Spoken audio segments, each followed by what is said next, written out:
ऐसा देश जो कभी एशिया की गारमेंट फैक्ट्री कहलाता था, आज वही देश अपने ही हाथों से अपनी अर्थव्यवस्था को आग में झोंकता नजर आ रहा। सड़कों पर हिंसा, फैक्ट्रियों पर ताले, ट्रकों में भरा माल सड़ रहा और विदेशी कंपनियां चुपचाप बांग्लादेश से मुंह मोड़ रही हैं। और इस पूरे खेल में एक ऐसा देश है जो बिना एक गोली चलाए सबसे बड़ा फायदा उठा रहा। मुझे कई लोगों ने बोला, सर बांग्लादेश को कवर कीजिए, इसका एक्चुअल रीजन क्या है?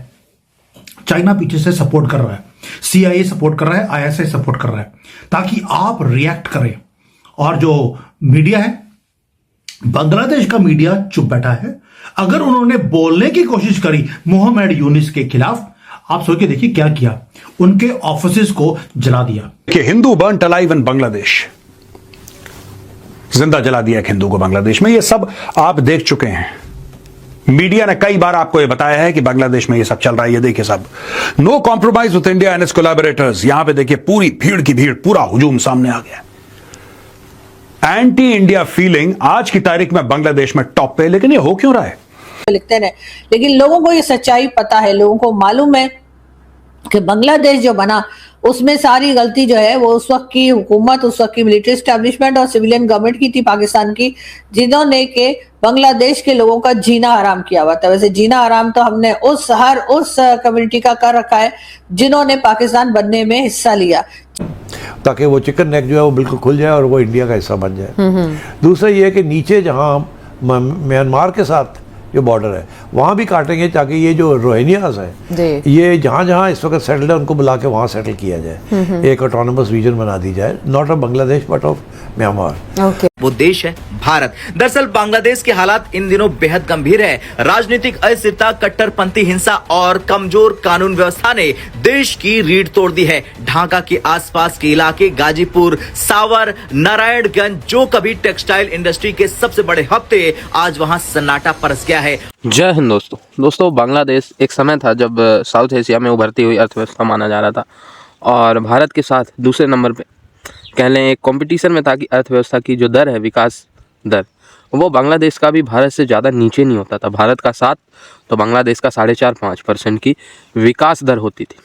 मैं ये बात कर रहा हूँ आपकी 2017-18 के आसपास की बात कर रहा हूँ। उस समय बांग्लादेश बहुत तेज़ी से ग्रो कर रहा था और टेक्सटाइल इंडस्ट्री यानी जो कपड़ा है, ये सारी चीज़ें, ये तो भारत से शिफ्ट होकर बांग्लादेश में जा रही थी। चीप लेबर और सारी चीज़ें, स्टेबिलिटी, ये सारी चीज़ें बांग्लादेश में भारत से भी अच्छी थी, हम कह सकते हैं। स्टेबिलिटी तो नहीं, पर चीप लेबर और ये सब, शांति भी थी। लेकिन दोस्तों आज के डेट में माहौल ये है कि सारी की सारी जो फैक्ट्रीज़ है टेक्सटाइल के, वो बंद हो चुकी है, क्योंकि सड़कों पे उतरे हुए हैं जिहादी और सड़क जाम है। माल जो भेजना है एक जगह से दूसरी जगह, वो पिछले 1 साल से अस्त व्यस्त है। तो ऐसे में जो टेक्सटाइल की मार्केट है वो बांग्लादेश से बंद हो के भारत में शिफ्ट हो रही है। भारत में सिर्फ इस महीने की बात करूं तो 10% की वार्षिक वृद्धि हुई है टेक्सटाइल इंडस्ट्री में, और ये 10% वही हुई है जो बांग्लादेश से कट होके कहीं और जा रहे थे, वो भारत में आ गए। तो ये खबर बांग्लादेश के लिए अच्छी नहीं है, साथ ही साथ पाकिस्तानियों का भी इस पे रोना लगा हुआ है। चाहे वो बांग्लादेश के लोग हों जिन्होंने आखिर तंग आकर हमसे अपनी जान छुड़ाई, चाहे वो अहमदियाज हों जिनको हम आज भी मारने पे तुले रहते हैं, और जहां कहीं मौका मिलता है तो ना सिर्फ ये कि उनकी कब्रें तक तोड़ दी जाती हैं, मतलब जब जिंदा होते हैं तब तो अब जाहिर है कि उनको हम जीने नहीं देते, लेकिन उसके मरने के बाद भी हम उनको चैन से नहीं रहने देते। ये भी एक सभी को पता है और सभी को मालूम है। उसके बाद आ जाते हैं जी रेफ्यूजीज या मुहाजिर, जिन्हें कहा जाता है कि जो कि भारत छोड़कर और अपनी प्रॉपर्टीज छोड़कर, अपने काम काज सब कुछ छोड़कर पाकिस्तान आ गए थे, न जाने क्या सोच करके यहाँ पर उनकी बड़ी कोई इज्जत होगी, यहाँ पर बड़ा कोई वो अपने हिसाब से रहेंगे, या जो भी उनको उस वक्त के लीडर्स ने अपना जो चूरन बेचा था, यानी कि मोहम्मद अली जिन्ना साहब, जिन्होंने के मिस्टर जिन्ना, जिन्होंने के पाकिस्तान बनाया, जो कि पाकिस्तान के फाउंडर कहलाते हैं, और उन्होंने मुंबई में अपना घर नहीं बेचा। उन्होंने कहा कि नहीं, मैं कभी कभार वहां पर जाकर दिन गुजारा करूंगा, यानी कि उन्होंने हमें तो वहां से यहाँ पहुंचा दिया कई लोगों को, और कहा कि जी आप हिंदुस्तान में नहीं रह सकते क्योंकि पाकिस्तान के लोग जो है वो, मुसलमान जो है वो हिंदुओं के साथ नहीं रह सकते। और इस किस्म की बातें करके, इस किस्म का चूरन बेचकर मिस्टर जिन्ना साहब जो है वो पाकिस्तान लेकर आ गए बहुत से लोगों को हिंदुस्तान से सॉरी, लेकिन खुद अपना घर उन्होंने वहां रखा हुआ था। अपना घर उन्होंने ना बेचा, ना किसी को दिया, ना कुछ किया, और उनका कहना था कि वो कभी कभार वहां जाते रहेंगे, यानी कि वो उनको खुद को कोई खतरा नहीं था। तो आप इससे अंदाजा लगाइए कि उस वक्त भी एक कह लीजिए पॉलिटिक्स के जरिए, एक पॉलिटिकल चूरन जो है उसके जरिए पाकिस्तान क्रिएट किया गया। चलो कर लिया तो कर लिया, लेकिन उसके बाद चलाएगा कौन? बिना वजह के कुछ नहीं होता इस दुनिया में दोस्तों, कुछ नहीं होता। हर एक चीज के पीछे वजह होती है और आज मैं आपको यह वजह समझाऊंगा। फिर मैं आपको बताऊंगा कि मैंने कौन सी भविष्यवाणी करी थी कितने दिन पहले, किस तारीख में, विद प्रूफ, सबूत के साथ कि यह आदमी कुछ करने वाला है। यह आदमी से मेरा मतलब है मोहम्मद यूनुस। यह कुछ करने वाला है, यह करेगा और वो हो गया। यह देखिए साहब, चलिए आगे चलते हैं दोस्तों। ये फर्स्ट पोस्ट से लिया है हमने। Post Hadi violence in Bangladesh makes election unsafe. Report puts spotlight on Yunus Islamist link.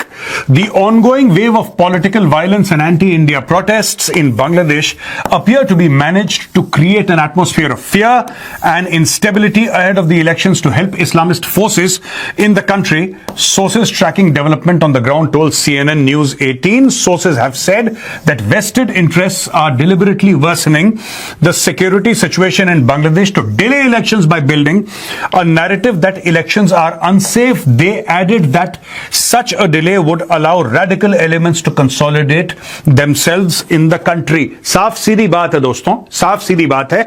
जो भी बांग्लादेश में हो रहा है यह जानबूझ के हो रहा है। पहले एक बात समझ लीजिए आप, यह जानबूझ के हो रहा है। शुरू शुरू में ये लोग सड़क पे आए, डफली लेके आग लगा दी कि शेख हसीना बुरी है, बुरी है, बुरी है। शेख हसीना 5 अगस्त 2024 को बांग्लादेश से निकल गई। ये आज भी 1.25 साल के बाद भी अपने मुल्क में आग लगा रहे हैं। क्या कारण है इसका? क्या कारण है? एक बात बताइए, हो क्या सकता है? मैं आपको बताता हूं दोस्तों, ये गठजोड़ है मोहम्मद यूनुस का और ये जो हार्ड लाइन इस्लामिस्ट पार्टीज की बात कर रहे हैं। क्या है ये इस्लामिस्ट फोर्सेज? ये कौन सी इस्लामिस्ट फोर्सेज है भाई? ये जमात इस्लामी है। ये जमात इस्लामी है, चाहते ही नहीं कि वहां पे इलेक्शन हो। मैं आपको अपना एक वीडियो दिखाना चाह रहा हूं दोस्तों। 17 दिसंबर यानी कि 4-5 दिन पहले का एक वीडियो मेरा देखिए और उस वीडियो की लिंक मैं डिस्क्रिप्शन में डाल दूंगा, क्योंकि आज के बाद ये लोग दोस्तों, बांग्लादेश जैसे जिहादी देश, आप देखें ना, किसी भी कंट्री का अगर इस्लामाइजेशन होता है, रेडिकल वहाँ पे बढ़ते हैं, खास करके रेडिकल इस्लामिस्ट, तो फिर उस कंट्री में से सबसे पहले अगर कोई चीज़ भागती है तो वो है बिजनेस। आप देख लें, कोई भी जो रेडिकल इस्लामिस्ट देश है, पाकिस्तान हो गया, सीरिया हो गया, यमन हो गया, ठीक है, और भी इसके सैकड़ों उदाहरण हैं। वो वही हाल सेम बांग्लादेश का होने जा रहा है। रेडिकल इस्लामाइजेशन वाली रिजीम आ चुकी है। CIA और जो खुफिया एजेंसीज है उनका गढ़ बन चुका है बांग्लादेश।